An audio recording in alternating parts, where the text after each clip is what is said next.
is a lecture given by His Grace Sadaputa Prabhu on Srimad Bhagavatam, 3rd Canto, 19th Chapter, Text 37. The lecture is given in San Diego on April 15th, 1992. O Brahmanas, anyone who hears, chants, or takes pleasure in the wonderful narration of the killing of the Hiranyaksha demon by the Lord, who appeared as the first boar in order to deliver the world, is at once relieved of the results of sinful activities, even the killing of a Brahmana. Since the personality of Godhead is in the absolute position, there is no difference between His pastimes and His personality. Anyone who hears about the pastimes of the Lord associates with the Lord directly, and one who associates directly with the Lord is certainly freed from all sinful activities, even to the extent of the killing of a Brahmana, which is considered the most sinful activity in the material world. One should be very eager to hear about the activities of the Lord from the bona fide source, the pure devotee. If one simply gives oral reception to the narration and accepts the glories of the Lord, then he is qualified. The impersonalist philosophers cannot understand the activities of the Lord. They think that all His activities are Maya, therefore they are called Mayavadis. Since everything to them is Maya, these narrations are not for them. Some impersonalists are reluctant to hear Srimad Bhagavatam, although many of them are now taking an interest in it just for monetary gain. Actually, however, they have no faith. On the contrary, they describe it in their own way. We should not hear, therefore, from the Mayavadis. We have to hear from Sutta Goswami or Maitreya, who actually present the narrations as they are, and only then can we relish the pastimes of the Lord. Otherwise, the effects on the neophyte audience will be poisonous. Om Jnana Timirandasya Jananjana Shalakaya Chakshurunmilitanyena Tasmai Shri Gurave Namaha Shri Chaitanya Manobhistam Stapitanyena Bhutale Swayam Rupa Kadamayam Dadati Svapadantikam. Translation. O Brahmanas, anyone who hears, chants, or takes pleasure in the wonderful narration of the killing of the Hiranyaksha demon by the Lord, who appeared as the first boar in order to deliver the world, is at once relieved of the results of sinful activities, even the killing of a Brahmana. So, this is summing up the story of the pastime of Lord Varaha and the killing of Hiranyaksha. So,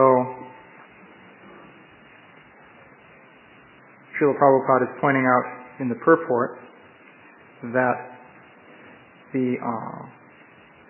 by hearing and chanting the pastimes of the Supreme Personality of Godhead in a proper frame of mind, one is actually associating directly with the Supreme Personality of Godhead. So this is possible because Krishna is absolute, and therefore anything connected with Krishna, if properly appreciated, is actually non-different from Krishna. So you can actually come in contact with the absolute truth, supreme absolute truth, by hearing these pastimes. So that's the remarkable feature of the Srimad Bhagavatam. So Srila Prabhupada also mentions the impersonalist philosophers and says that these narrations are not for them. So the concept of the impersonalist philosophers is that the supreme absolute truth is something non-personal in nature. Hence they're called impersonalists. They also have an approach to understanding the absolute truth which is different from that of the Bhagavatas, or the devotees of the Lord. The devotees of the Lord want to glorify the pastimes of Krishna, and in this way they actually come into the association of Krishna. But if the supreme absolute truth is something impersonal, then of course that method is not going to be appropriate for learning about the absolute truth. And in fact, the approach of the impersonalists is generally to understand the Supreme Absolute Truth through jnana, or knowledge. They want to use the power of their minds to figure out the nature of the Absolute Truth. So, this is a very standard thing for people to try to do. In all different human societies, you find this kind of philosophy being presented. Now, the original Mayavadi philosophy of Shankaracharya is quite curious because he actually accepts the reality of Krishna. This isn't widely appreciated today. Nowadays, you'll find that Mayavadi philosophy is accepted everywhere. In universities in the United States today, for example, it's respectable to be interested in Eastern philosophy, which means Mayavadi philosophy. However, Krishna consciousness is not at all respectable. That's the situation. So, generally though, people do not appreciate what Shankaracharya was actually saying. Actually, in his version, Krishna is real. The different expansions of Vishnu are real. The demigods are real. Likewise, we're real. At least we're real on the same platform. But it's all Maya. And the absolute truth is the impersonal Brahman, about which any description you can give of it is false and misleading. Any concept that you have of it is also false, because your concept is also Maya. So therefore it is beyond words. And so one needn't say anything about it, except that people tend to go on saying quite a lot. But the key point there is that Shankaracharya is saying that Krishna is at least as real as we are, or as real as this world is. It's just that it's all Maya. And also within this Maya there's a pattern of cause and effect. And Krishna is the ultimate cause within that pattern of cause and effect, which is Maya, which actually doesn't exist. This is the philosophy of Shankaracharya. So, that's not generally recognized. That Shankaracharya would say that Krishna is just as real as we are. So he actually exists. This can lead to tricky considerations, because Shankaracharya has some hymns in praise of Krishna, and they sound just like what you would hear from a devotee. But one shouldn't be fooled, because in fact he's praising the glories of that which does not exist in the same sense that the world and ourselves also do not exist. And the only thing that really exists is something about which any statement you make would be misleading. So that's the actual Shankaracharya philosophy. It's a bit of a difficult philosophy. Now, the philosophy which goes under the name of Shankaracharya's philosophy, and which is accepted widely today, would say that, yes, the world is Maya. We're also Maya as persons. We don't really exist. But the Krishna exists to an even lesser extent, because Krishna is just mythology. That would be the modern accepted version. And what you will find is that people try to graft together physics and Shankaracharya's philosophy.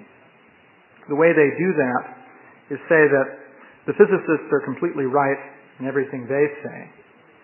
In which case, what they're saying is that reality consists ultimately of some kind of energy field in which waves are propagating.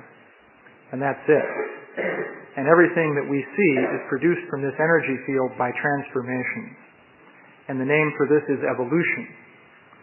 So the energy field produced the Big Bang, and in the Big Bang gases condensed out, and galaxies condensed from the gases, stars formed, planets formed around the stars. This is all condensation. Just like in the morning you'll see droplets of water condensing on a pane of glass. Well, similarly, you have this process producing the planet. Finally, chemical reactions occur and life forms, and then the life undergoes evolution, and finally we're here and we figure it all out. So that's the scientific theory. And what the up-to-date Mayavadis do is they graft this onto the Mayavadi philosophy by identifying the most fundamental thing in the picture that you have in physics, namely this grand unified field of energy with Brahman. So they just say, well, that's Brahman. And so that's simple then. And then Brahman realization is to finally recognize that the only thing real is this infinite field of energy. And some add an additional feature to it. The idea is to bring in consciousness. Because actually, modern science as it stands really says nothing about consciousness, if you really come down to it. But you can sort of graft consciousness into the picture. And so, this is done, for example, by a physicist named John Hagelin, who's connected with the TM movement.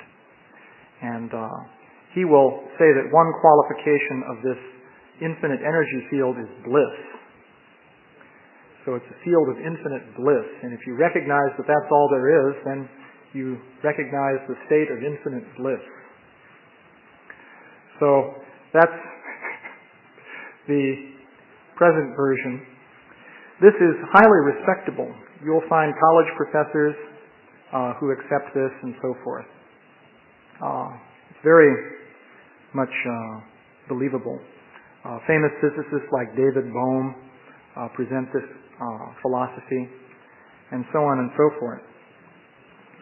So the idea there, also George Wald gave an extremely eloquent presentation of this in some meetings we had. But these are impersonal conceptions of the absolute truth. In traditional Judeo-Christian thought, the concept of God that you really have at the core of the philosophy is basically the same sort of thing.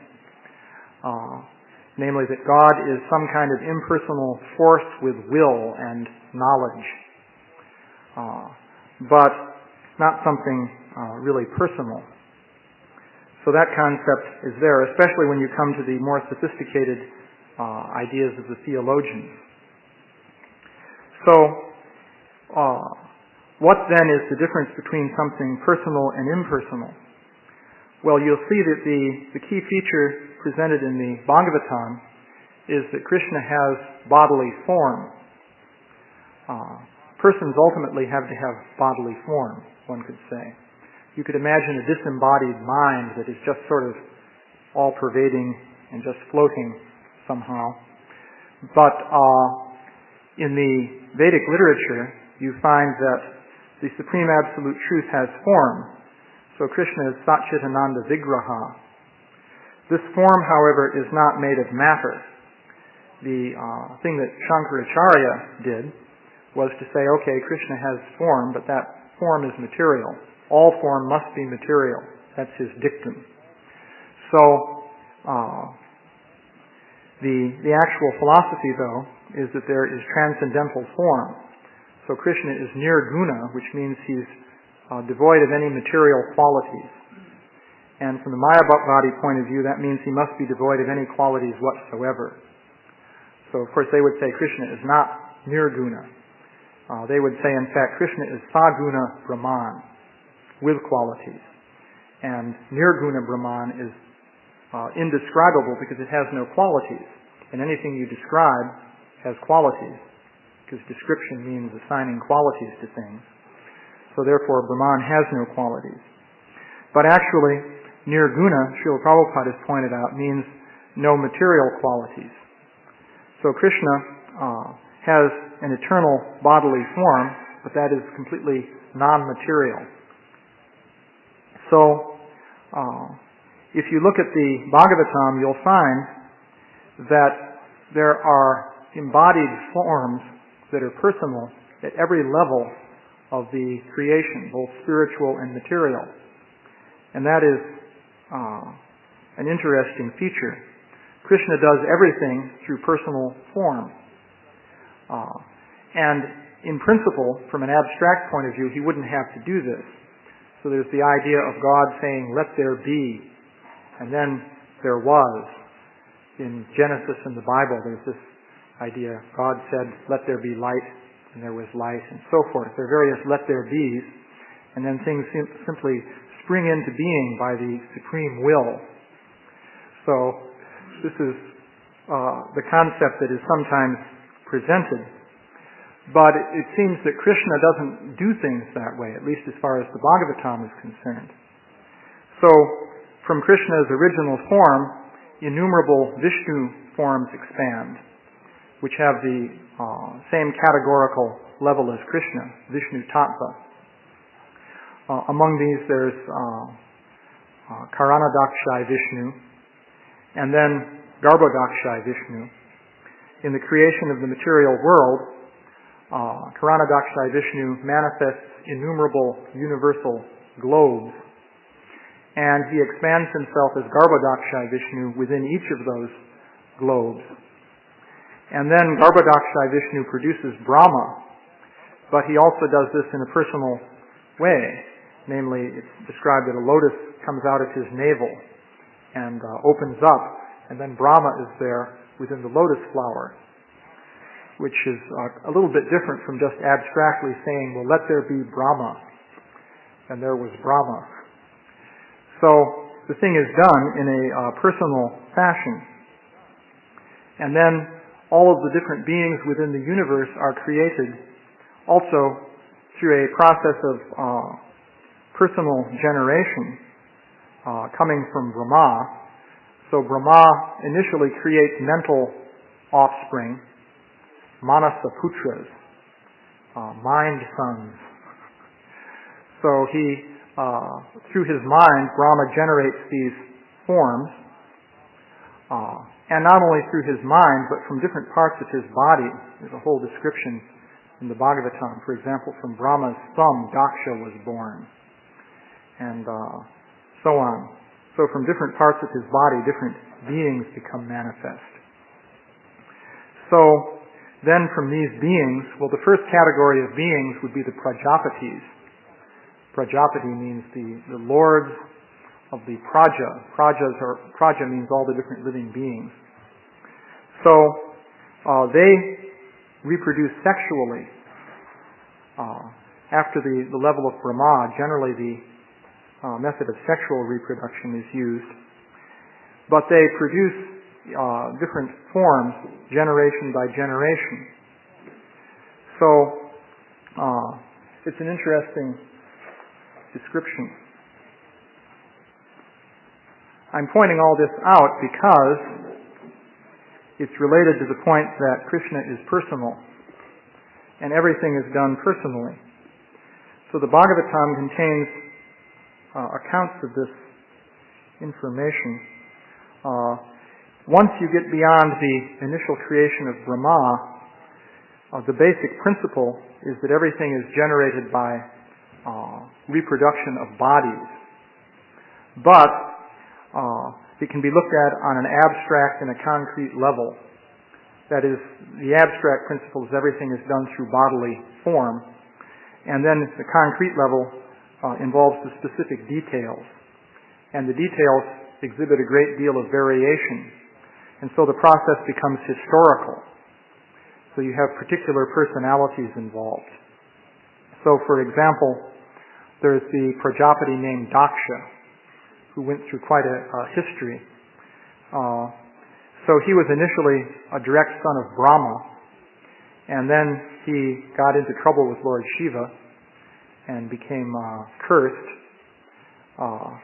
And he underwent penances for 2 lifetimes, Srila Prabhupada pointed out, after that, and then again was born as Daksha, that is, in the same form that he had previously. Except in this case, he was the son of the Prachetas. So he wasn't directly the son of Brahma. However, in the Chakshusha Manu period, it's described that Daksha produced different living entities. So in the Bhagavatam, there's a description of how that happened. there are various stages in that description. But finally, Daksha produced a number of daughters, and these became the wives of different demigods and Prajapatis. So 13 of them became wives of the Prajapati Kashyapa, who is a direct son of Brahma. And from them, it's described in the Bhagavatam how different life forms were produced. So this is interesting. There's a list in the Bhagavatam, and in fact there are some genealogical charts.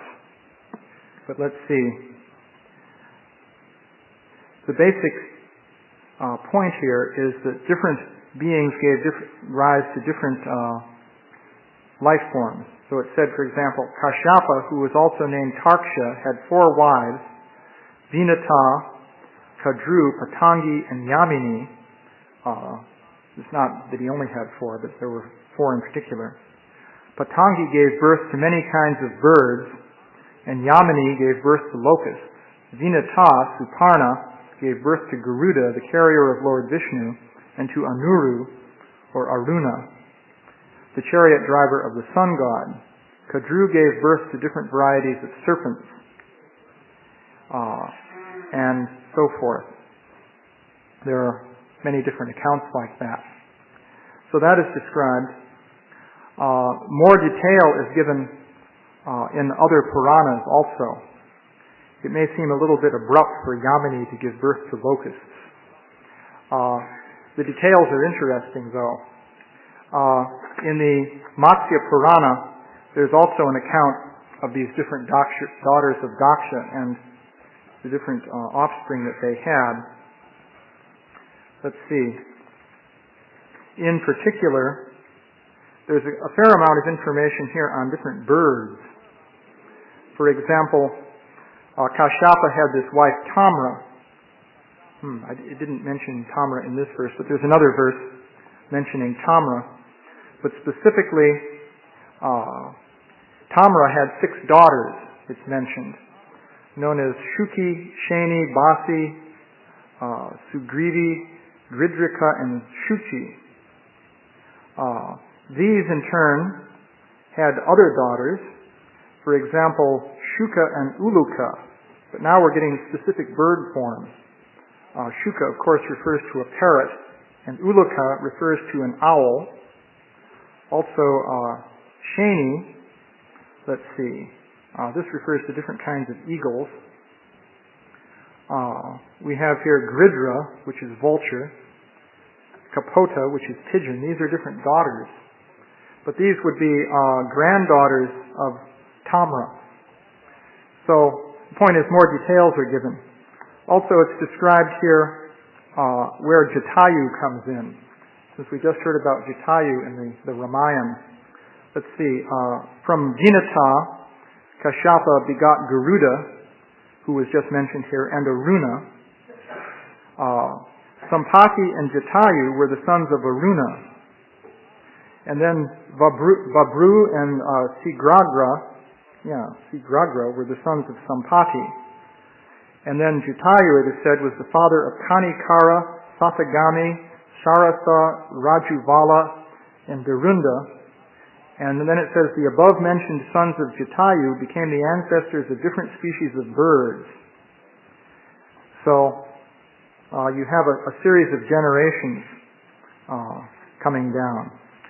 So that tells you how Jatayu fit into the picture.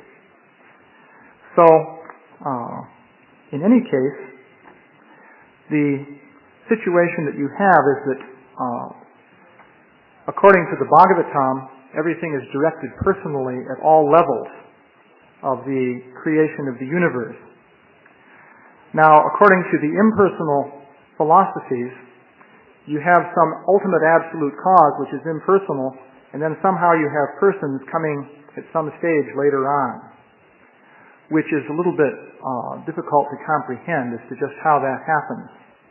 In modern science, the way they deal with that is this concept of evolution, in which you say that you start with something impersonal, you wind up with chemicals in a primordial soup, and the chemicals get it together and form a cell. Practically everyone is believing this in modern universities, even though it's incredibly hard to understand how that could work. You can see that if you study cells. Actually, the biochemists have provided the best arguments against this theory of origin of life from chemicals, because they find that within cells there are incredibly complicated machines. It's quite amazing. For example, the ribosome, all proteins within cells are produced by ribosomes. And ribosomes in turn are produced from proteins, particular ones, plus RNA. So, in order to get the ribosome, you have to have the proteins. And in order to get the proteins, you have to have the ribosome, plus the RNA. So, how did that get started? And then the problem is the ribosome is an incredibly complicated machine. It has an editing and proofreading mechanism. Editors will appreciate this, which edits the proteins as they're produced. So if there's error, then the thing is kicked out and destroyed by appropriate enzymes, so that you have proper accuracy. And without this editing system, it would produce erroneous proteins, and the cell would die almost immediately, because all its proteins would have errors in them. So how did that get started just from chemicals? Well, somehow it must have happened. That is the explanation. Yes. Well, I've heard that argument, by the way. I've actually heard that. I was presenting some of these problems with origin of life to one scientist, and he said he was a very logical scientist. He'd learned how to think logically, and he said that, well, obviously, this evolution did take place because we're here. So that proves it.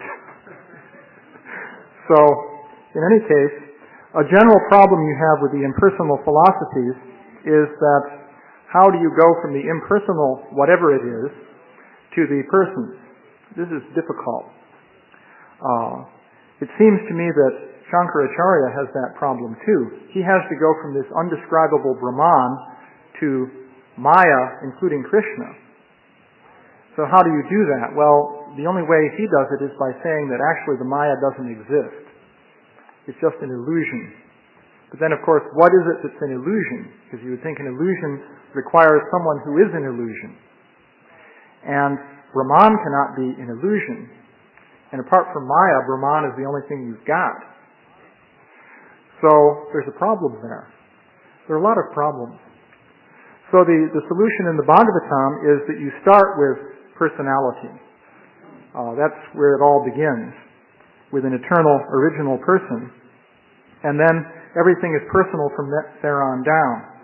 Of course, this also creates problems when it comes to modern science again, because then the Bhagavatam is saying everything is controlled by personal power. But the scientists will say, well, it looks as though everything is happening according to impersonal laws. So how do you reconcile those two things? So, I won't say anything more about that in this class. So, that's because it's getting late. Are there any questions? Yeah? Well, I actually have two questions. One of them had to do with it says in the purport that there's immediately pre-consensual reaction during this pastime. So we've all heard the pastime. It kind of doesn't seem, and there's some of these we do that are immediately pre-consensual reaction. So it seems like we'd be in a different, at least for myself, I'd be in a different state when I turn to the end. So, the question for those in the kitchen is, if by hearing this pastime we immediately become free from sinful reactions, how come we're still so evidently sinful, at least in terms of what goes on in our minds, if I can infer from Father Narayan's question? And the suffering, yeah. Why are we suffering like this? Well, one question is, what does immediately mean? That's one point to make. If, as a result of hearing these pastimes, we go back to Godhead at the end of this life, say hypothetically, that's pretty immediate, if you consider that we've been within the material world for uncountable births.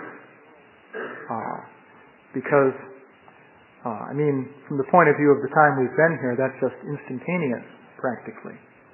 So that would be one point. Another point is that Srila Prabhupada said in the purport that you have to actually become absorbed in these pastimes. Where did I just read that? So it's perhaps not enough to hear it merely by having the sounds pass through the tympanic membranes of the ears. Let's see. Well, he says, if one simply gives oral reception to the narration and accepts the glories of the Lord, then he is qualified. The impersonalist philosophers cannot understand the glories of the Lord, etc., etc. These narrations are not for them. So they can hear them too, but the situation of how you hear is important. All you have to do is accept the glories of the Lord. Now, the question is, what does it require to accept them? So one can think about that. Then there's the problem, if you're sinful, maybe that means you don't really accept them. And not accepting them, then how can you become free of sin by hearing the pastime? Anyway, you had a question? We're studying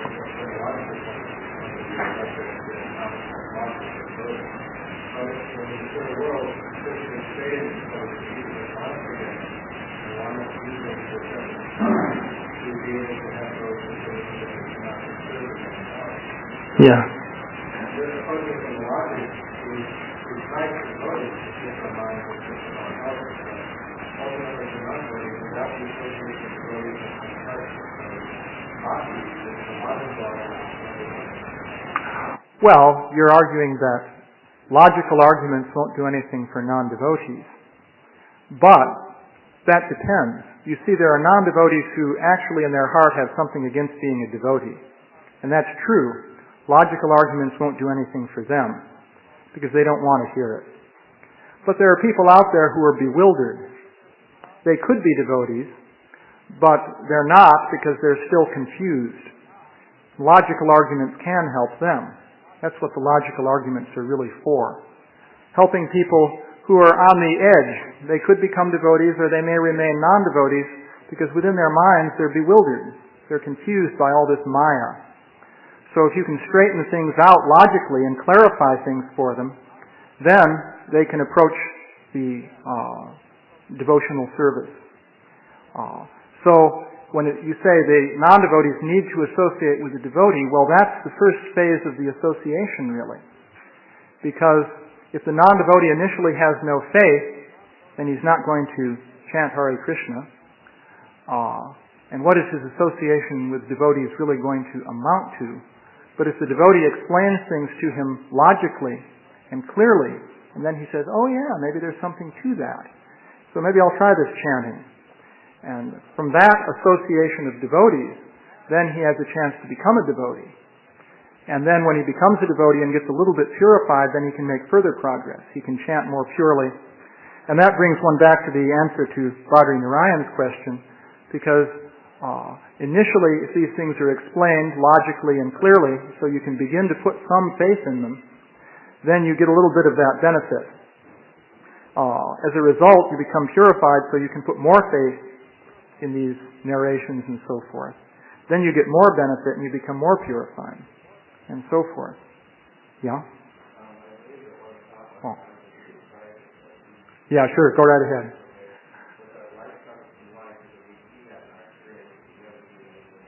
Mm-hmm.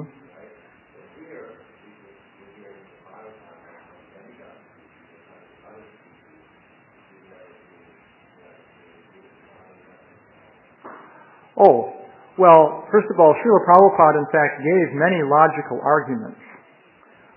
He definitely had a program of giving logical arguments to people in general. I remember at the end of the first New York Rath Yatra, we'd gone all the way down Fifth Avenue with the Rath Yatra carts, and Srila Prabhupada gave the lecture. The entire lecture was the argument from design. That's all he talked about, pointing out how the sun, is providing just enough heat for the earth to function. If it was too hot, we'd burn up. If it was too cold, we'd freeze. So everything is adjusted just right. The rain is adjusted so that, the crops can grow and so forth. You could have torrential floods or droughts, but everything is adjusted. Our lives totally depend on these things. So he was going on and on, giving all these arguments, saying there must be a designer. How could this just be happening? So these were logical arguments. So Srila Prabhupada would do that. Now the point regarding the Bhagavatam, Srila Prabhupada pointed out that indeed we see life coming from life. So he was saying it's logical then to say that as you go back, it must be a similar process all the way back to an original life. That makes sense, he was saying.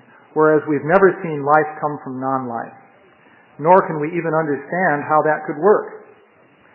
So this just elaborates that. You can elaborate it in two ways. You can say, one, the Bhagavatam is explaining how you go all the way back to an original source of life. But that involves these demigods and so forth. One question is, well, how in the world do you get all these birds and fish and cows and so forth, starting from Krishna? There are some steps in there that seem a little bit puzzling, how you get the animal forms. It's actually explained in the Bhagavatam, and that's why I was mentioning these descriptions. There's descent through different forms, and it's quite gradual and very detailed if you really get into it. So that's just filling in the gaps there. Now maybe we don't see all of that, but logically you can infer if it goes generation by generation and you keep going back, you've got to go generation by generation until there's an original state of life. And then that's God. That would be the original life, logically speaking. Even, what's his name? Thomas Aquinas argued like that with his original cause arguments and so forth. Then we don't say that Krishna created those forms. They're actually all. Well, he created them, but this is how he created them. Everything involves bodily form at every stage. He could have just created Brahma, like I mentioned, but he didn't. He produced Brahma from the lotus flower and so forth. So, well, all glory to Prabhupada.